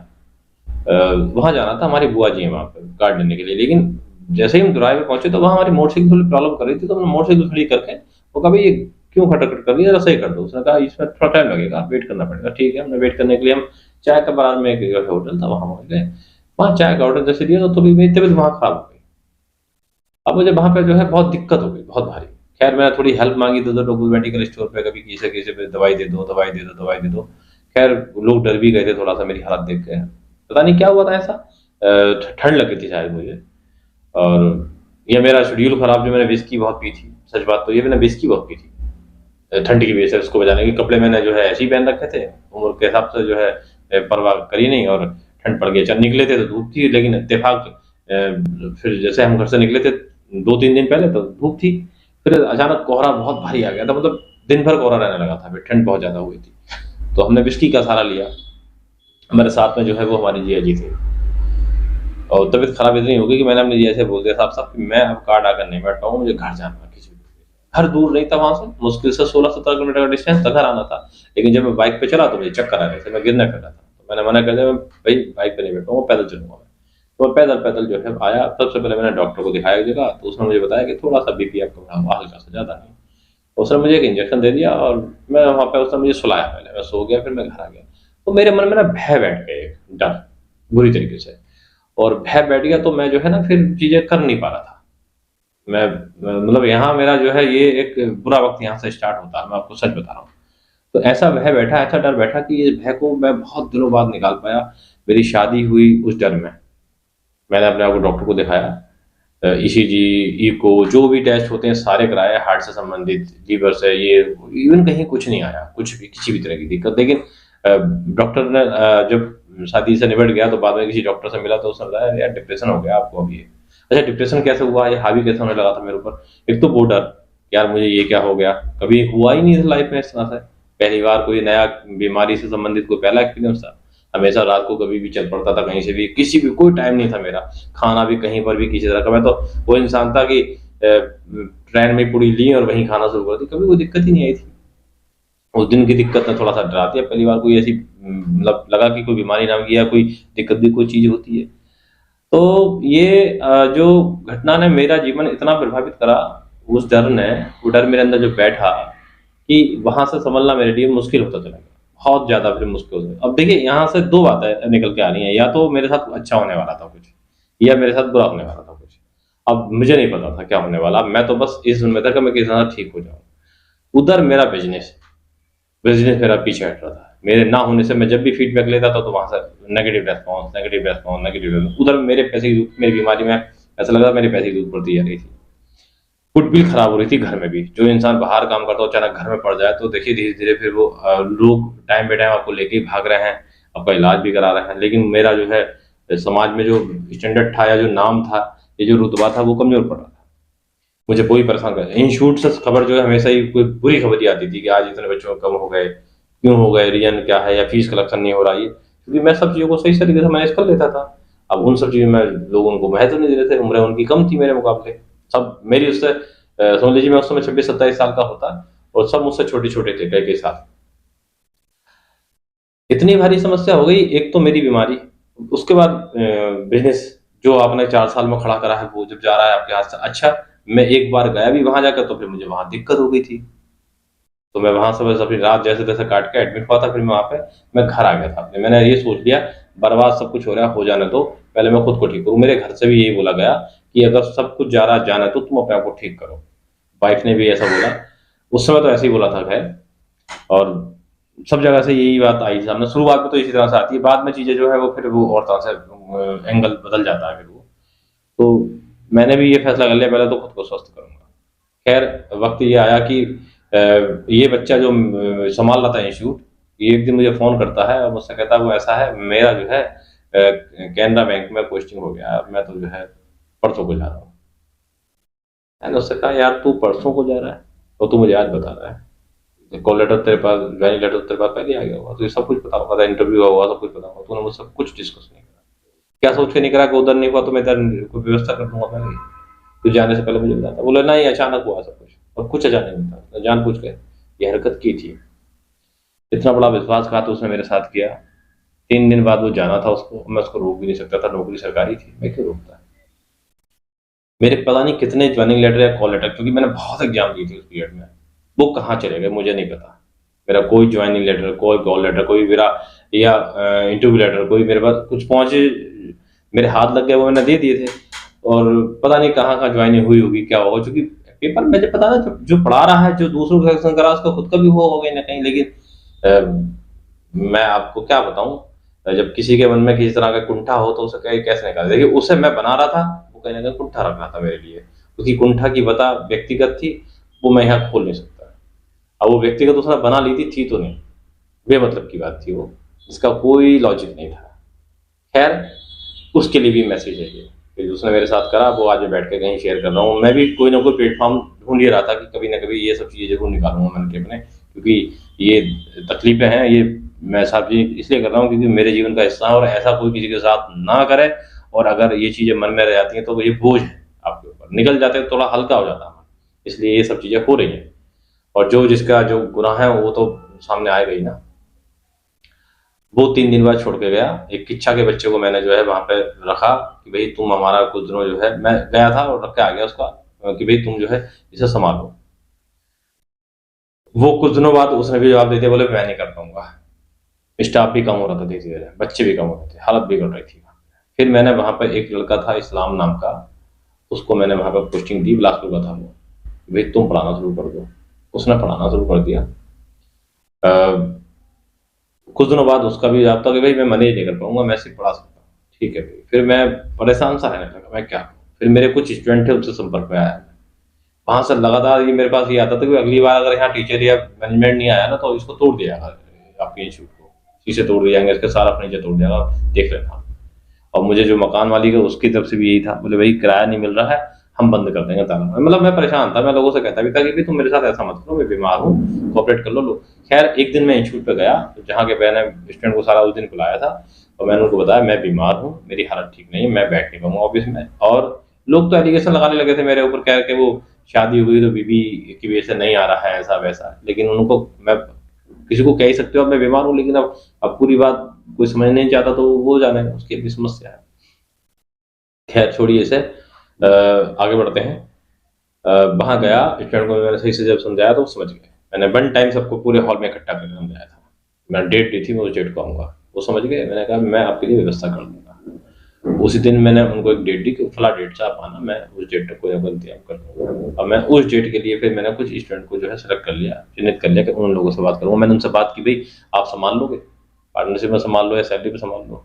कोई तैयार हुआ, कोई नहीं तैयार। और एक बच्चे ने कहा, उसका नाम था हरविंदर सिंह, याद है, उसका भी रिकॉर्ड मेरे पास कहीं ना कहीं रखा है और वो भी मैं निकालूंगा। ये जो है बहुत ज़्यादा एक कह सकते हैं कि ऐसा एक घटना है जिसके बारे में जिक्र अब बहुत जरूरी हो गया करना।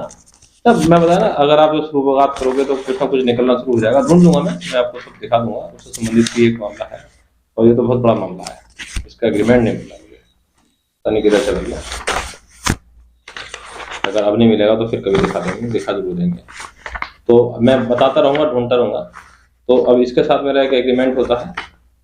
उसने कहा, मेरा जो हरविंदर से मेरी बात होती है, वो कहता भाई आप जो है मेरे भाई एक इंस्टीट्यूट चलाता है, और घास मंडी में, उसका छोटा इंस्टीट्यूट है, ज़्यादा बड़ा नहीं है, आपसे तो बहुत छोटा है, आप ऐसा करो उससे संपर्क कर लो, हो सकता है वो आपके साथ क्यों नहीं बैठ जाए, वो आपके इंस्टीट्यूट में मर्ज हो जाए। मैंने कहा ठीक है ऐसा कर लेते हैं। हमने कहा ठीक है भाई ऐसा कर लेते हैं। तो हमने जो है उससे संपर्क साधा। उसने कहा सर आप हमसे मिल लो एक बार। हम उससे मिलने गए, उससे हमारी बातचीत हुई। बातचीत के बाद हमने जो है उसको जो है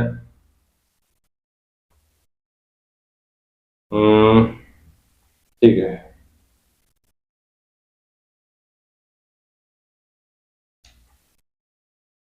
ठीक है, ये है वो उसका एग्रीमेंट मिल गया मुझे। ये 10 रुपये के स्टाम्प पे है, ये रामपुर में हुआ था, इसके बारे में बता दूंगा, बिल्कुल जेन्युइन है ये। तो एग्रीमेंट ये रखा उसका। तो हम उससे मिलने गए, तो हमने कहा भाई कैसे कैसे चलाओगे? बोले सर ऐसा करो, हम अपना वहाँ आपके यहाँ शिफ्ट कर देंगे जो भी हमारा सामान वामान है, और हम 2 लोग हैं, एक लड़का उनमें उनमें भी यादव था एक, और एक लड़का ये सरदार था हरविंदर का भाई, इसका नाम था हरविंदर, हरविंदर इसका नाम था, हरविंदर सिंह। और उम्र बालिग, और रविंदर सिंह पिताजी का नाम था उसका, सेवा सिंह, सॉरी, हरविंदर सिंह उसके भाई का नाम था, और दरविंदर सिंह उसका खुद का नाम था, और सेवा सिंह के पुत्र थे ये। हाँ, इन सबके साथ एक ज्वाइंट मेरा जो है एक एग्रीमेंट हुआ था सबके साथ में। ये रामपुर में हुआ था एग्रीमेंट, इनको रामपुर बुलाया गया था क्योंकि मैं रुद्रपुर नहीं गया था उस दिन। रामपुर में एग्रीमेंट हुआ था, ये याद है मुझे। और इसका जो है ठीक है, ये एग्रीमेंट हमारा होता है जब हमारी बीच में डील हो गई कि ठीक है भाई अपना शिफ्ट कर लो, तुम इसे चलाओ, कोई दिक्कत नहीं। तय हो गया उनसे हमारी पार्टनरशिप कि भाई ठीक है 50% तुम्हारा चलाने का, 50% मेरा घर बैठेगा, इन्वेस्टमेंट सारा मेरा, गुडविल मेरी है। गुडविल कुछ खराब तो हो गई है लेकिन उसको ऐसे से उठाना है।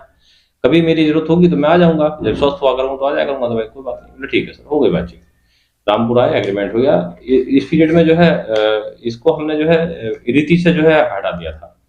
पहले रीति का नाम का था, तो रीति की जगह हमने एसआईटी के नाम से जो है इसका नाम बदल दिया था। तो एसआईटी से फ्रेंचाइजी हो गई थी इसकी।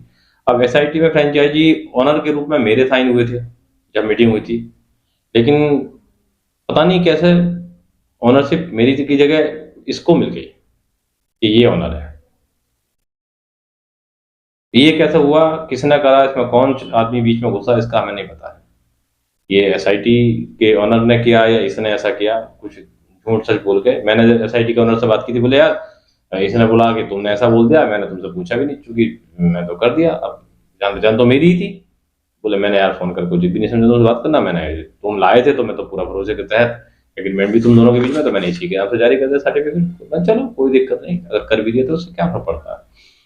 फ्रेंचाइज़ी लेटर है, कोई बड़ा लेटर तो नहीं है, तो छोटी-मोटी बात है। दिल मेरा मन करेगा तो मैं नाम ही बदल दूँगा पूरा, अपने नाम से रख दूँगा। मेरे पास संस्था भी हो गई थी तब तक, एक रजिस्टर्ड कराई थी मैंने, पुरानी भी हो गई थी वो। रन कर सकता था मैं उसको, लेकिन मैंने करी नहीं थी।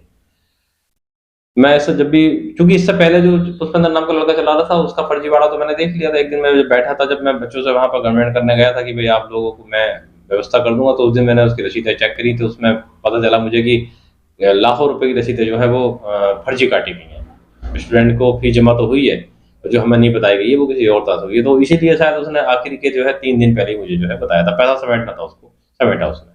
सच बात तो ये है। इसके साथ भी यही हो रहा था। 4 महीने तक इस बंदे ने मुझे हिसाब नहीं दिया। मैसेज जब भी कुछ हो, सर वहाँ लग गए, वहाँ लग गए, वहाँ लग गए। एक दिन जो है मेरी थोड़ी स्वस्थ था मैं, तो थोड़ा मजबूत भी महसूस करने लगा था, और मैं जो है प्रेस में भी काम करने लगा था। हाँ, लोकल में प्रेस में मैं थोड़ा एक्टिव हो गया था। और एक्टिव हुआ था जिस संस्था के डायरेक्टर के साथ में ये लेटर जारी हुआ था एसआईटी का, उन्हीं के हम लोग एक वेबसाइट थी, उसके चैनल भी रन होता था, तो हम फिर वेबसाइट का रिपोर्टर भी इन्हीं के साथ हम काम कर रहे थे। तो मैं गया एक दिन, साथ में 2 लड़के ले गए, तो वहाँ पे इन्होंने हमारे साथ बदमाशी की, गुंडे लगा दिए हमारे पास, और काफ़ी बड़े स्तर पर बदमाशी हुई थी हमारे साथ। हम वहाँ से किस तरह से निकल के आए। फिलहाल तो हमने आना सही समझा, क्योंकि अब हम उस जो हमारे फ्रेंड थे वहाँ, उनके लिए भी हम परदेसी हो चुके थे। अब वो क्यों भाई, जब तक हम वहाँ रहे वो हमारा साथ देते थे हर घड़ी-घड़ी। लेकिन जब 7-8 महीने का गैप जब हो जाता है, तो लोग भी सोचने लगते हैं भाई अब हम तो भई अब ये तो अपने घर जा चुके हैं, अब इनके लिए क्यों लड़ेंगे? तो ये घटना जो है, अब ना वो उधर थे ना उधर थे, वो सपोर्ट बचाने के लिए थे कि भई फिलहाल तुम यहाँ से, हमसे ये कहा उन्होंने कि तुम यहाँ से चले जाओ। बस उन्होंने इतनी मदद मेरी की, मैं फिलहाल वहाँ से निकल आया जिस तरह से निकल आया। फिर मैंने आके यहाँ पर कोर्ट वकील से जो है मसला लगा कि भाई क्या करना है? बोला इनमें मुकदमा ठोक दो, तुम्हारे पास हो गया डॉक्यूमेंट है, सब कुछ है, कोई दिक्कत ही नहीं है। और मैंने जो है ये इनिशियल लेवल पे मैंने जो है कार्रवाई जैसे शुरू की, अब इनके साथ एक बुरा होने वाला था कि जो सेवा सिंह थे, इनके पिताजी, जिस बंदे को मैंने ये दिया था, ये किसी गुरुद्वारे में जो है वो सेवादार थे, लेकिन वहाँ पे ये कुछ गलत गोरखधंधा भी करते थे। बड़ा चर्चित कांड रहा रुद्रपुर का ये, सेवा सिंह के बारे में। तो वहाँ पे इनके बारे में ये एक तरह से हनी ट्रैप समझ लीजिए आप, मैं अब खुल के क्या बताऊँ, आप समझ गए होंगे कि उसमें इन्वॉल्व थे ये। इनके भेद खुले बाद में, और ऐसे भेद खुले इनके, ऐसे भेद खुले कि ये इनके घर में तोड़-फोड़ हो गई, हंगामा हो गया, पुलिस ने पूरे घर को उठा के जेल में डाल दिया। इन्हें तो खुद ठिकाना नहीं रहा।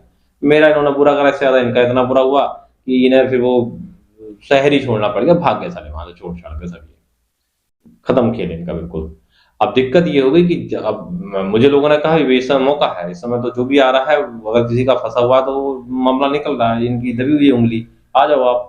ड्यूटी फार्म तो मेरे पास फोन आया था, वहां पे एक है गुरविंदर सिंह गिल, नहीं सॉरी उनका नाम है कुलदीप सिंह बिर्क नाम है उनका। उन्होंने मुझे फोन करके बुलाया था कि भाई आप आ जाओ, और हम आपकी पूरी सपोर्ट भी करेंगे। यहीं का ये रहने वाला ड्यूटी फार्म का, बिलासपुर में लगता है ये, डिस्ट्रिक्ट रामपुर को बिलासपुर में लगता है। तो मैंने कहा ठीक है, मैं अब यार ये परेशान आदमी के यहाँ मैं क्या जाऊँगा, मैं ऐसे लोगों को छोड़ देता हूँ। जो आदमी बुरी स्थिति में हो जाता है मैं भूल जाता हूँ, मैं छोड़ो मारो गोली, मैं नहीं आ रहा। जैसे मेरे साथ जो करा उससे बुरा तो इसके साथ हो गया, अब मैं क्या करूँ उसका।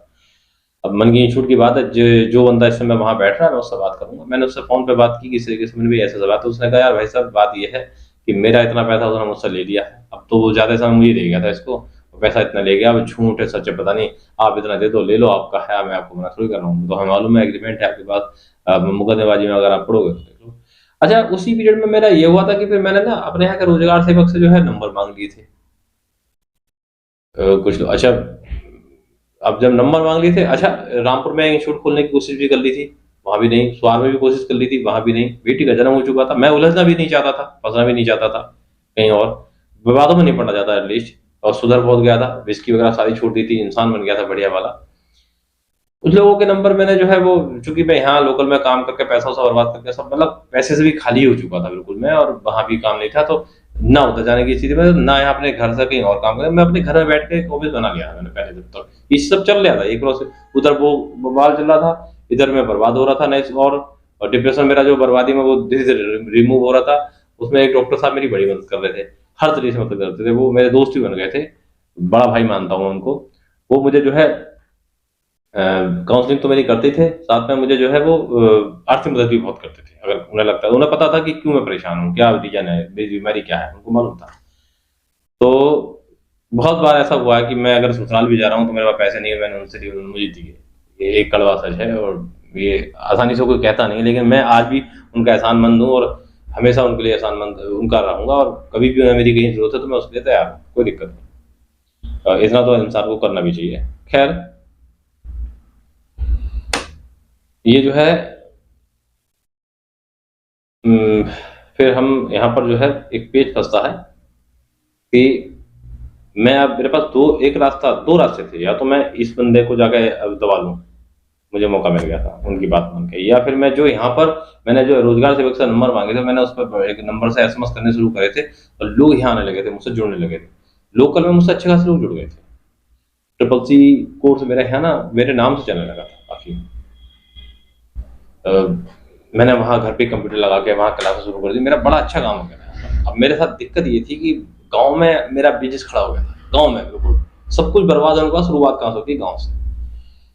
अब मेरे अंदर भी धुन थी, करने का जज़्बा काफ़ी था उस समय, क्योंकि अनुभव तो था ही, रुद्रपुर का अनुभव जब गाँव में आके बाँटोगे ऐसा तो अच्छा लगता है, लोग तो जुड़ रहे थे बड़ी आसानी से। शुरू में लोग चाह भी रहे थे कि भई बाहर से अब यहाँ आया तो यहाँ सेटल हो जाए तो अच्छा ही है। लोगों को अच्छा भी लग रहा था ये सब। कई लोगों से मुलाकात हुई लोकल के जो ठीक-ठाक लोग थे, उनसे डिस्कस भी हुआ बहुत, अच्छे लोग भी मिले। शुरुआत में मुझे अपना एरिया पसंद नहीं आता था, बड़ा अजीब लगता था क्योंकि मैं फिर अच्छे शहर में रह के आया था तो। लेकिन फिर बाद में फिर मुझे ये ठीक नहीं लगा, तो घर पे मेरा एक बिज़नेस डेवलप होने लगा। इवन इतना वक़्त आ गया कि मेरे पास इतना नहीं है, फिर मैंने एक जगह किराए पे उठाई। वहाँ बैठ के मेरा स्टाफ काम करने लगा, बच्चे वहाँ जाने लगे। उसके बाद यहाँ से जो है फिर मैं रुद्रपुर के बारे में भूल गया और मेरी बीमारी भी धीरे-धीरे वो काम बन गया, काम बनता गया, सोच नहीं सकता। फिर मैंने जो है 2014 में मेरे फादर रिटायर हो गए, हमारे पास कुछ पैसा आया, उधर मैं भी काम करने लगा, पिताजी को जो है मैं कन्विंस करने में कामयाब रहा कि भई जो है अब हमारे साथ दिक्कत तो कोई है नहीं, पैसे की शुरुआत तो हम कर सकते हैं। तो हमारे पास ऑन रोड हाईवे पे जहाँ हम बैठे हैं इस जगह, हमारे पास जो है हाईवे पे ज़मीन थी, 3-4 बीघे ज़मीन है, फ्रंटेज का जो है 60-70 है। तो मैंने यहाँ कहा भी बिल्डिंग बना लो, मैं वहाँ पे अकेडमी चलाऊँगा, तो बढ़िया चलेगी। मैं देखो बेकार में इधर-उधर भटकता फिर रहा हूँ। पिताजी को हम पे भरोसा थोड़ा-सा हुआ, 15-20 दिन घर में थोड़ा-सा इधर-उधर बातें रहीं, वो राज़ी हुए। छोटा भाई मेरे सपोर्ट में सहयोग में रहा कि भई दोनों भाई सेटल हो जाएँगे, अगर इन्हें ऐसा हो गया तो ऐसा-वैसा, बहुत सारी बातें हुई। खैर, बुनियाद शुरू हुई, हमने जो है वहाँ पे ऐसा समझिए कि वो बिल्डिंग बनना शुरू हो गई। जैसे-तैसे बनवाई हमने बिल्डिंग को, बन गई सारी बिल्डिंग हमारी, तैयारी हमारी शुरू हो गई, कोई बात नहीं। हमने वहाँ पे अपना शुरू भी कर दिया। जब हमारा कुछ बन गया, लिंटर-विंटर पड़ गया, तो बिना प्लास्टर-व्लास्टर के फर्श उसके हमने शुरुआत कर दी थी अपनी।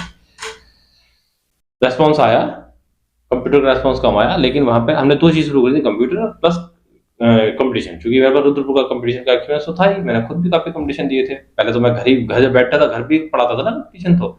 भई कॉम्पिटिशन में घर भी पढ़ाता था। रातों में पढ़ाता था लोगों को। मैं चूँकि मुझे काम चाहिए था, मैं काम जनरेट करना चाहता ही था, मुझे तो काम चाहिए था, किसी भी कीमत पे काम चाहिए था, किसी भी कीमत पे। मुझे मिल रहा था काम। ख़ैर, यहाँ पर आया, कॉम्पिटिशन का रिस्पॉन्स ठीक मिला। मैं बढ़िया सब कुछ चलने लगा, बड़ी अच्छा नाम कमाया यहाँ पे।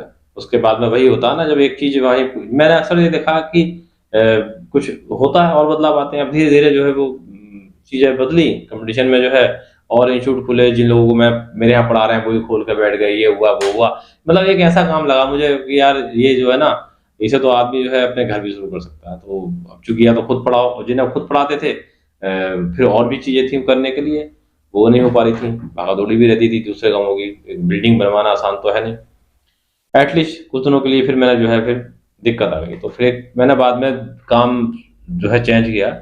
मैंने लिया एक सैनिटरी नैपकिन, जो महिला के पीरियड वाले पैड होते हैं ना, उनका बिज़नेस शुरू किया किसी के साथ में। उसमें बहुत दिनों तो मैंने नया काम था, और किस काम से हट के किस काम में आप चले गए, ये समझ लीजिए आप। वो काम भी किया मैंने। तो उसमें भी मैंने जो है मेडिकल स्टोर पे अपनी बढ़िया धमक उपस्थिति दर्ज कराई। मैंने वहाँ पे कम से कम 80 जगह मैंने अपने स्टॉल तैयार कर लिए थे। 50,000 का सामान मेरे पास आया था और मैं डिस्ट्रीब्यूट कर दिया सब जगह माल। लेकिन अनफॉर्चुनेटली मेरी वाइफ बीमार हो गई, और वहाँ से जो भी आता था पैसा, वो मैं वाइफ पे लगा देता था फ़ौरन। मैं दिन भर ये था, एक दिन अगले दिन एक दिन का गैप करके दवाई आती थी उनकी, बहुत ज़्यादा बीमार हुई थी वो। एक दिन उगाही करता था, माल तो डिस्ट्रीब्यूट कर चुका था और अगला माल मँगा यूँ नहीं पा रहा था क्योंकि मुझे कहाँ से बाँटूँगा, मुझे तो बस पैसा इकट्ठा निकालना था, वाइफ़ का जो है ट्रीटमेंट कराना था। मेरी वाइफ़ को भयंकर फंदा लगता था और ऐसा फंदा लगता था कि उनकी जान जाने से बचती थी। और फंदा आसान नहीं था कोई, अगर ऐसा फंदा बाद में उस पे बहुत डॉक्टर बदले, ये वो, आगे में डॉक्टर के नतीजे पहुँचा कि भई ये अस्थमैटिक अटैक होता है इनको, तो एक पंप वो लेती हैं और उससे वो जो है ठीक रहती हैं। कोई ऐसी दिक्कत नहीं है, अब वो ठीक है पहले का, और डिप्रेशन भी उनको फिर हावी हो गया था। वही बात ना, एक बीमारी जब लगती है तो दूसरी बीमारी दिमाग से लग जाती है, ये होता है आदमी के साथ में। उधर बीमारी होती है छोटी-मोटी, फिर ये दिमाग जो है फिर उस दिशा में जब काम करना शुरू करता है तो फिर उसी तरह का जो है वो फिर बिहेवियर हो जाता है आदमी का। वो उसे कम होता है फिर बहुत ज़्यादा दिखता है। ये चीज़ें होती हैं, नेचुरल चीज़ें हैं, इनसे बच नहीं सकते हम, कोशिश भी करें तो। तो वो सारा पैसा उधर लग गया। फिर ऐसे ही चलते-फिरते किसी ने मुझसे ज़िक्र करा, बोले यार ऑन रोड बिल्डिंग है और बढ़िया बना रखी है आपने, ठीक-ठाक है अपने वहाँ पे, अगर हमारा हम होटल व्यवसाय कर रहे हैं फला जगह, हमारा उतना अच्छा नहीं चल रहा है, सामान हमारे पास बहुत है, अगर आप पार्टनरशिप में अगर काम करना चाहो तो हम सामान यहाँ ले आएँगे उठा के, और ये हाईवे पे है, ये चल जाएगा यहाँ पे। मैंने बात मानी, उन लोगों के साथ भी फिर एग्रीमेंट ही किया था। हर आदमी के साथ एक एक एग्रीमेंट तो ये है, ये मकान मालिक का स्वाद में एक इश्यू शुरू किया था। तो इनकी बिल्डिंग लीजिंग के लिए इन्होंने बेईमानी की 70-80 हज़ार रुपए की, ये भी सब है। तो सभी के साथ कहीं न कहीं एग्रीमेंट के तहत ही काम करे हैं आज तक। तमाम सारे लोगों के साथ काम करा है, ये है एग्रीमेंट, इनके साथ शुरुआत की थी हमने। बाद में फिर मिसकमिटमेंट हुए कुछ, खैर वो हमने शुरू करा होटल, लेकिन 23 फरवरी 2020 को इसकी ओपनिंग की थी हमने इस बिल्डिंग में होटल की। बढ़िया करके बना दिया था, उन लोगों ने काफ़ी पैसा लगाया था अपना, लेकिन 23 मार्च 2020 को जो है लॉकडाउन लग गया कोविड की वजह से, फंस गए सब हम लोग। दोनों लोग, वो जो मेरे इसमें पार्टनर थे, मैं भी उलझ गया पूरी तरीके से, उनका पैसा भी इसमें लग गया। अब जब जब इतना क्राइसिस आ जाते हैं लाइफ में तो फिर दिक्कत हो जाती है। अब चूंकि डील में ये खड़े नहीं उतर पा रहे थे, बाद में जब खुला तो अब मुझे अपनी रिक्वायरमेंट फिलफिल करनी थी, चूंकि ये बिल्डिंग थी भाई, मुझे तो जॉब घर को भी देना था अपने ना। तो ऐसे में फिर लास्ट में कई मीटिंगों के बाद डिसीजन ये हुआ कि भाई बाइंड अप कर लो, ठीक है भाई बाइंड अप कर लो, इसको बंद कर दिया जाए, क्योंकि अब जो है पैसा आगे लगेगा तभी तरक्की करेगा, अदरवाइज जो है फिर इसको, उन दोनों में जो भी हुआ, मुझसे कहा कि भाई आप अपने तरफ लगाना चाहोगे, मैंने कहा ठीक है भाई मैं लगा लूंगा। तो मेरा जो भी अमाउंट तय हुआ, उन लोगों ने भी मेरा सहयोग करा, और एटलीस्ट मतलब एक एक ऐसी मैंने आपको बताई है कंडीशन कि देखिए आज मैं उसी होटल में बैठा हूँ, उसकी दूसरी मंजिल पे बैठा हूँ, और ठीक ठाक हम लोग अपना दो भाई हैं, हम दोनों उसमें लगे हुए हैं। कहाँ से लाइफ गई कहाँ को आई, और बता दूं मैं आपको, जब मैं स्टूडेंट था उसमें मैं चूंकि ट्यूशन पढ़ाने का शौकीन उस समय नहीं था, ये तो बाद में मेरा शौक लगा था जब मैंने इंस्टीट्यूट खोल दिया था। उससे पहले मैं आए जाती सर्टिफिकेट बनवाता था लोगों के, जहाँ मैं रहता था रामपुर में पढ़ता था, तो लोग मेरे पास आए जाते बनवाने के लिए आते, तो मैं उस समय भी कमा के जो है अपने अपने खर्चे पानी चला दिया करता। ट्यूशन मैंने कभी पढ़ी नहीं लाइफ में। तो अब मैं गिनाऊं अगर आपको, आ जाती बनवाने का, खेती बाड़ी में यहाँ से सीख के गया था, खेती बाड़ी में मेरा इंटरेस्ट नहीं था, पापा के साथ लगता था करता था, मेरे पापा फोर्थ क्लास में थे, तो मैं यहाँ पे मेरे पास खेती बाड़ी का जानवर पालने का सब तरह का एक्सपीरियंस घर से, आ जाती बनवा लिया करता था, लोगों की हेल्प कर दिया करता था वहाँ पे, उनसे कुछ कमीशन बाजी हो जाया करती थी। रुद्रपुर में इंस्टीट्यूट चला गया इतना बड़ा, वो ने बता दिया। उसके बाद में फिर प्रेस में भी काम कर लिया, उसके अलावा और भी छोटे मोटे झूठ सच बोल के अपने और तरह के बिजनेस भी कर लिए, कोचिंग इंस्टीट्यूट भी चला लिया। होटल में अब जाके मैं, अब ऐसा लगता है कि अब जो है सर्विस हो, लेकिन अब चूंकि होता है ना, एक मन में एक धारणा कि भाई अभी मतलब का काम मिला है, चूंकि मेरा उद्देश्य जो है, देखिए होटल लाइन में क्या है, आपका कोई काम नहीं होता, मैं आपको सच बताऊँ, होटल चला रहा हूँ ठीक है, हमें ठीक है बढ़िया, कोई परेशानी नहीं, दाल रोटी के लायक यहाँ पर ठीक ठाक है, मगर हमारा इसमें काम ज्यादा नहीं होता। हमारा काम वहां पे सिर्फ बैठे रहना है, गले पे कोई भी बैठ जाता है, मैं नहीं हूं तो भाई बैठा है। आमदनी की बात नहीं है, बात यह है कि क्या वो आप उसे, रोजगार के भी पहलू है ना, कभी इस पर तो अलग से वीडियो बनाऊंगा, लेकिन होता है ना आपके मतलब का रोजगार, वो फीलिंग्स नहीं आती हैं मुझे। और मुझे थोड़ा सा देखिए, जहां पर आप खुद कुछ कर सको, मतलब वहां पे क्या आपको बैठना है, लोग आ रहे हैं जा रहे हैं खा रहे हैं, बनाने वाला खाना बना रहा है, आपका जो भी शेफ है वो खाना बना रहा है, वेटर खाना दे रहे हैं, आपका क्या काम है, आपको तो सिर्फ बैठना है वहाँ पे। या और तरह की चीजें हो रही हैं, रूम के लिए कोई आया स्पेशली, अभी तो हम नहीं देते हैं क्योंकि अभी अंडर प्रोसीजर, लेकिन अगर माना कभी किसी को इमरजेंसी में रात बिरात में अगर जरूरत पड़ जाती है तो हम प्रोवाइड करते हैं ये सुविधा, अगर देते हैं किसी को रेयर केस में, तो तब भी हमारा कोई काम नहीं है, तब भी स्टाफ का काम है। तो हमारा जब कोई काम ही नहीं है तो ऐसा लगता है कि हम फिर हमारी जो क्वालिटी है, जो हमारी वो चूंकि रोजगार देखिए एक ही तरह का नहीं होता, रोजगार में दो चीजें होती है। रोजगार पैसा कमाना नहीं है रोजगार का मतलब। रोजगार का मतलब है क्या आप उससे संतुष्ट भी हैं। अगर आप उससे संतुष्ट नहीं है तो दिक्कत है। तो संतुष्टि की बात यह है, मनी वाइज तो ठीक है, लेकिन एज ए प्रोफेशन में उसको स्वीकार कर नहीं पाता हूँ कभी भी, सब कुछ ठीक होने के बाद भी। तो कहीं ना कहीं ये टीस जो है वो मेरे अंदर थी और बहुत लंबे समय से रन कर रही थी। तो फिर मुझे खुद कुछ करना था और मेरा यही था कि भाई मैं खुद कुछ कर लूँ ऐसा जो कि ठीक हो। अब खुद कुछ करने के लिए मेरे पास जो है वो, चूंकि मुझे पत्रकारिता का जो है हमेशा लगता है कि यार ये एक ऐसा काम है। पॉलिटिक्स में तो देखिए एक दिक्कत है, अब मेरे पास ऑप्शन पॉलिटिक्स का भी खुला हुआ है, मैं जा सकता हूँ उसमें। मगर पॉलिटिक्स में दिक्कत ये है कि आपको ना अपनी जो यार देखिए सीधी सी बात है, कहाँ खेल पाओगे वो खेल आप अगर थोड़ी भी नैतिक हो तो बड़ा मुश्किल हो जाएगा। सच बोलने की बीमारी है, और जिंदा सच बोल के तो आप वहां पर कामयाब होने वाले हो नहीं। अच्छा, सेवा जो है वो करना जो है, अगर हम चाहें भी सेवा करना तो पता नहीं सेवा के लिए जो है किस तरह की व्यय मिल जाए। तो पॉलिटिक्स में तो आज की डेट में जाना बड़ा मुश्किल काम है, बड़ी दिक्कत भरी बात है, क्योंकि पॉलिटिक्स का जो स्ट्रक्चर है वो बदल गया है। अब ये बदल गया है, ये कुछ समय तक है, ये तो बात की बात हो गई। लेकिन मुझे ऐसा लगता है कि अभी नहीं। मुझे ये मीडिया एक अच्छा लगता है, तो मीडिया में अगर आप कामयाब हो जाते हैं। अच्छा, मीडिया भी किस पे जाओगे आप, अगर आप ये देश की जो मीडिया है उसमें भी एक समस्या है कि अगर आप वहां जाते हो तो कहीं ना कहीं आजकल मीडिया का रोल भी समझ में नहीं आ रहा है। तो खुद का जो है एक कहीं ना कहीं सोच रहा हूँ कि भाई कुछ कर लूँ, ग्रो कर लूँ एक चैनल के रूप में खुद को। सवाल पूछने की आदत है, अगर कामयाब हुआ तो सवाल पूछने में कामयाब हो जाऊंगा, और सवाल पूछने में अगर कामयाब हुआ तो सब कुछ ठीक रहा तो चूकूंगा तो नहीं किसी चीज में। क्योंकि मीडिया में मुझे मीडिया के अंदर वो नजर आता है जो मुझे चाहिए। आप अगर अच्छे कह सकते हैं कि मीडिया कर्मी हैं, पत्रकार हैं। पत्रकार का मतलब ये नहीं कि कोई लिखेगा ही, इसका मीनिंग यही नहीं होता है।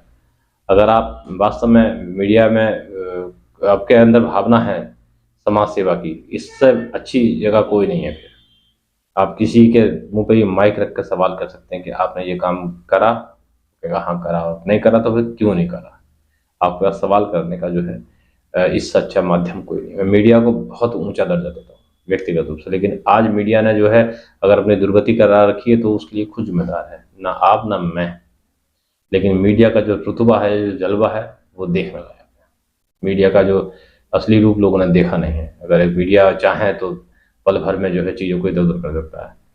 बदलाव लाता है मीडिया, याद रखिएगा। अगर कोई बदलाव आया है 2014 के बाद, 2014 में या उससे पहले तो मीडिया का रोल, भूमिका को आप नकार ही नहीं सकते। मीडिया को हम उस नजर से देख ही नहीं पाते हैं, लेकिन सब कुछ मीडिया करता है। मीडिया किसको हीरो बनाना, देखिए फिल्म मेकर भी अपने आप में कहीं ना कहीं मीडिया कर्मी होते हैं, और वो किसको विलन बनाते हैं, किसको हीरो बनाते हैं, आप समझ रहे हैं ना। आप देखिए ना किस तरह से किसी को भी हीरो बना देते हैं, जबकि उसकी आप बेटी की जबरदस्ती शादी कर रहे हो लब के नाम पर, उसने पाला है, उसका हक है और होता ही है, लेकिन वो उसको विलन बना देते हैं अपने तरीके से। बहुत सारी बातें हैं। आप लोग अपने तरीके से लिखते हैं चीज़ों को। देखिए, इमोशंस अलग चीज़ है और क्रेडिट करना अलग चीज़ है, क्रेडिट करना अलग चीज़ है। चीज़ों को क्रिएट किस तरह से कर सकता है कोई आदमी, तो वो सब चीज़ें जो है वो मक्खी है ये यहाँ कैसे आ गई, परेशान करती है बहुत। तो वही चीज़, वही चर्चा, कहाँ से चले थे कहाँ आ गए, बाकी अब आगे क्या होगा ये तो जब राम जाने। दोस्तों, इसी के साथ मैं अब आप लोगों से जो है वो विदा लेता हूँ। मिलता हूँ फिर किसी अगले वीडियो में, तब तक के लिए नमस्कार, शुभ रात्रि, गुड नाइट, जय भीम, जय भारत। बाकी किसी और तरह का संबोधन जो हमारे देश में चलता हो वो भी। खुश रहिए, सदा मुस्कुराते रहिए। मक्खी तू ही मुस्कुरा, चल जा। अच्छा।